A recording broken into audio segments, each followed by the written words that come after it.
paz de Jesus, amado irmão, amada irmã no Senhor.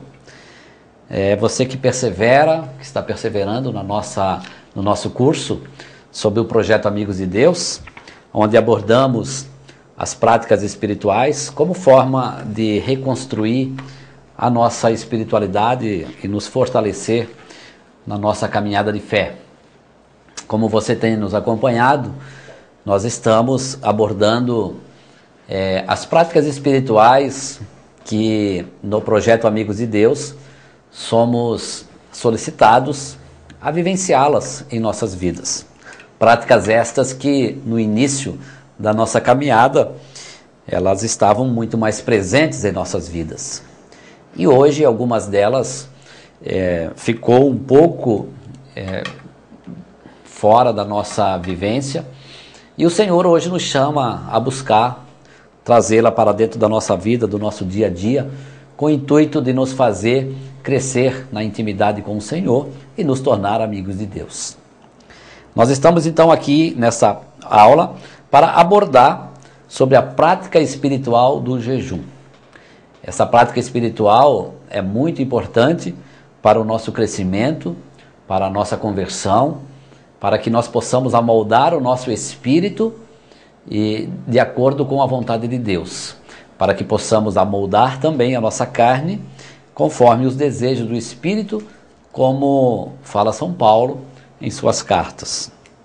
O jejum é uma forma poderosa de nos fazer íntimos do Senhor. Ele é um preceito bíblico e continua sendo também observado nos tempos atuais, quando a igreja nos manda no seu 5º mandamento para que jejuemos. E é esse tema que nós queremos abordar nessa aula de hoje. Então a igreja reconhece o valor e o significado profundo do jejum para a espiritualidade cristã. O 5º mandamento da igreja já nos orienta a jejuar e abster-se de carne conforme manda a Santa Igreja. Esse mandamento é um mandamento para todos nós, católicos, e nós devemos observá-lo. Assim como existe um mandamento da igreja que nos manda o sacramento da confissão, o sacramento da Eucaristia, pagar o dízimo e os demais. Esse também nós devemos observar fielmente na nossa vida.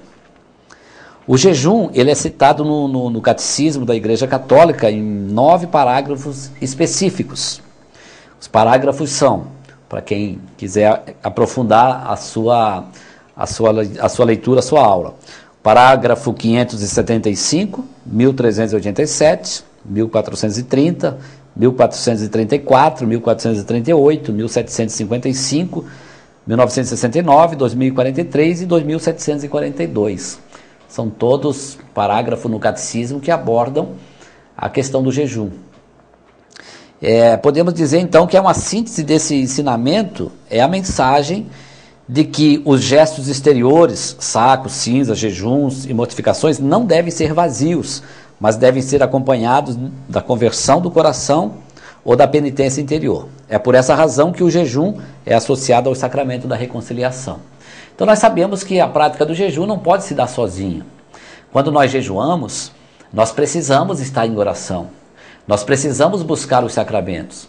O jejum não pode ser praticado como uma forma de devocionalismo. Aliás, nenhuma prática espiritual. Mas deve ser encarado como uma forma de conversão de nós próprios, para nos amoldar à vontade de Deus. Quando nós fazemos o jejum, nós estamos nos privando de algo que para nós é importante, para que nós possamos ficar sob a vontade de Deus diante daquela situação. Nós estamos nos educando a renunciarmos prazeres da vida em benefício do Evangelho. Esta é uma maneira salutar de caminhar na fé, no crescimento da nossa conversão. Jesus, ele jejuou durante 40 dias e 40 noites. Depois do seu batismo, por exemplo, está citado lá em Mateus 4, capítulo 2. Quando Jesus foi batizado no Rio Jordão, ele foi para o deserto e jejuou 40 dias e 40 noites. O jejum de Jesus precede o início da pregação de Jesus. Então, antes da pregação, antes do Senhor sair para a vida pública, ele jejuou. Mateus 4,17. Para escolher os primeiros discípulos, Jesus jejuou. E Mateus 4,18 a 22. Está narrado essa experiência. As primeiras curas, quando Jesus realizou, também o Senhor, ele praticou o jejum. O sermão sobre as bem-aventuranças, em Mateus 5, de 1 a 12. Então, irmãos, como nós vemos, o jejum ele é necessário para o apostolado. É necessário para nos manter firmes na missão. O jejum é necessário para nos colocar o foco da nossa missão, para colocar o nosso espírito acima dos desejos da carne. O jejum nos faz com que nós colocamos as nossas vontades de acordo com a vontade de Deus. O jejum aumenta a nossa intimidade com Deus Pai e potencializa a nossa oração. Nós podemos ver isso em Mateus 17, 14 e 20 e Marcos 9, 29. Com efeito, Jesus declarou certa ocasião: quanto a esta espécie de demônio, só se pode expulsar a força do jejum. Esta passagem está aqui no Evangelho de São Mateus, no capítulo 17, onde nós podemos ler versículos 14 a 20. Mateus 17, versículos 14 a 20. Vou ler essa passagem para nos situarmos nessa questão do jejum. E quando eles se reuniram ao povo, um homem aproximou-se dele e prostrou-se diante de Jesus, dizendo: Senhor, tem piedade de mim. Tem piedade de meu filho, porque é lunático e sofre muito. Ora cai no fogo, ora na água. Já o apresentei a teus discípulos, mas eles não puderam curar. Respondeu Jesus: raça incrédula e perversa, até quando estarei convosco? Até quando hei de aturar-vos? Trazei-mo. Jesus ameaçou o demônio e este saiu do menino, que ficou curado na mesma hora.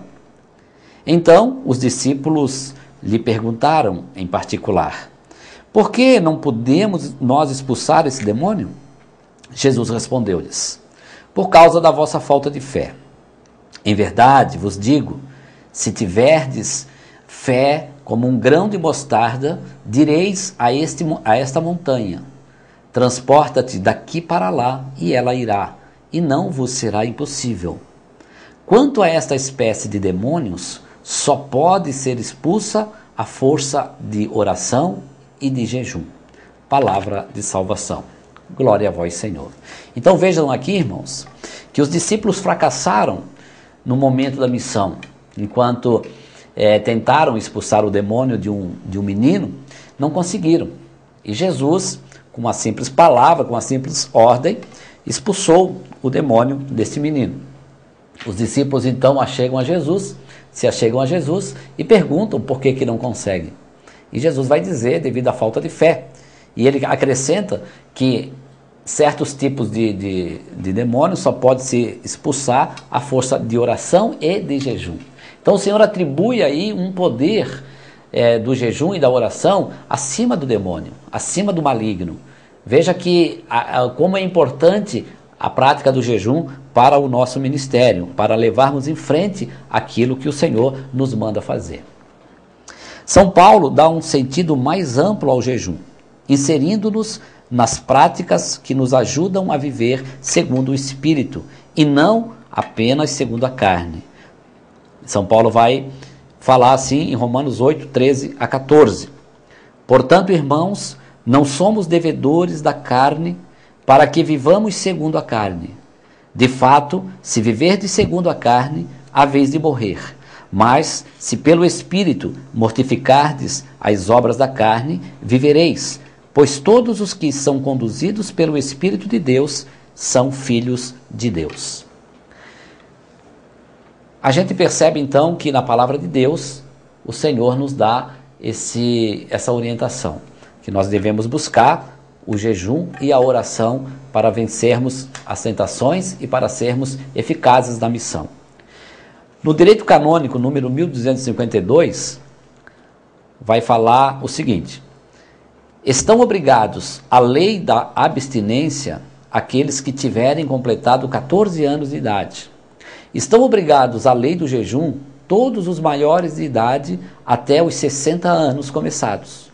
Todavia, os pastores de almas e os pais cuidem que sejam formados para o genuíno sentido da penitência também os que não estão obrigados à lei do jejum e da abstinência em razão da pouca idade. Veja então que a própria igreja, no direito canônico, número 1252, nos orienta a essa questão da obrigação da lei da abstinência, para quem tem menos de 14 anos, e do jejum, quem tem mais de 14 anos e menos de 60 anos. Então, na verdade, é uma obrigação nossa, como católicos, praticarmos o jejum semanalmente, como manda a igreja. O jejum da igreja, nós podemos ver então, irmãos, alguns tipos de jejum que nós podemos aqui trazer para a nossa vivência diária. Temos o jejum da igreja. Como que é o jejum da igreja? Ele pode ser praticado por toda a igreja, inclusive os doentes. Então ele baseia-se em 3 refeições. Nós vamos tomar o café da manhã, em seguida uma refeição completa e depois um lanche. Seriam 3 refeições durante o dia. Nesse jejum são evitados balas, doces, chocolates, biscoitos, refrigerantes, bebidas alcoólicas e os cafezinhos. Né? Então, como não se tira nenhuma refeição, todos podem praticar esse jejum. Temos um outro tipo de jejum, que é o jejum a pão e água, que consiste em comer pão quando tem fome e tomar água quando tem sede.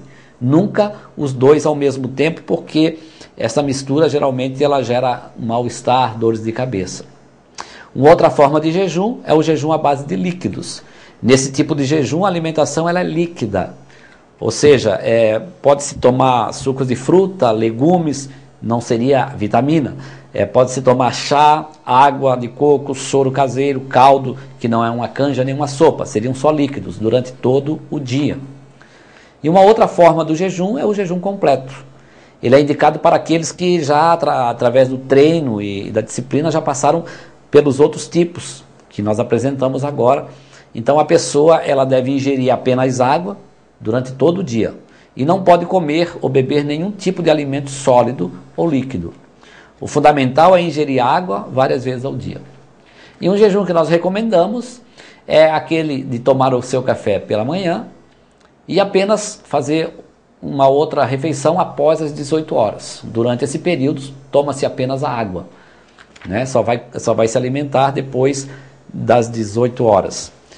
É importante aqui também dizer que nenhum tipo de jejum ele exclui o café da manhã. Esta refeição deve ser tomada independentemente de se você tem o hábito ou não. Se você não tem o hábito de tomar o café da manhã, um copo com água morna pode ajudar para você não ter mal-estar durante o dia. Nós vamos dar sequência neste ensino na nossa próxima aula, para que nós possamos aqui abordar o que o jejum produz em nós, não é? Quais são os benefícios que nós temos quando nós praticamos o jejum. Por ora, nós ficamos por aqui e eu espero que cada um de nós comece a praticar essa prática espiritual tão importante para a nossa conversão. Que o Senhor Jesus esteja no seu coração, que Nossa Senhora te abençoe. Fique com Deus.